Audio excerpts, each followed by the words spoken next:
এই যারা বলেন দোয়া কবুল হয় না, দেখেন নিজেদের সাথে মিলে কিনা। এই 5টা শর্ত যদি পাওয়া যায়, মুহূর্তেই আপনার দোয়া আরশে যে নক করবে। 1 নাম্বার শর্ত আকলুল হালাল, হালাল খাওয়া। 2 নাম্বার শর্ত দোয়াটা করতে হবে একজনের কাছে, তিনি কে? চাইতে হবে একজনের কাছে, তিনি কে? 3 নাম্বার ইয়াকিন থাকতে হবে যে আমার দোয়াটা কবুল হচ্ছে। যখন দোয়া করবেন আপনার এই বিশ্বাস থাকতে হবে, আমার রব আমার ফরিয়াদ শুনছে, তিনি আমার কথা শুনতে পাচ্ছে, আমি চাওয়া মাত্রই তিনি সব দিয়ে দিতে পারে, এবং আমার রব আমাকে ফিরাবে না, তিনি দিবেনই। 4 নাম্বার শর্ত সালাতু আলা রাসূলিল্লাহ, আল্লাহর হাবিব সাল্লাল্লাহু আলাইহি ওয়াসাল্লামের উপর দুরূদ পড়া। কুল্লু দুআ মাহজুব মাওকুফুন বাইনাস সামাই ওয়াল আরদ, আমরা যা দোয়া করি সব আকাশ জমিনের মাঝখানে পেন্ডিং হয়ে থাকে।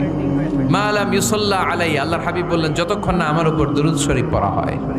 5 নাম্বার সর্বশেষ শর্ত হলো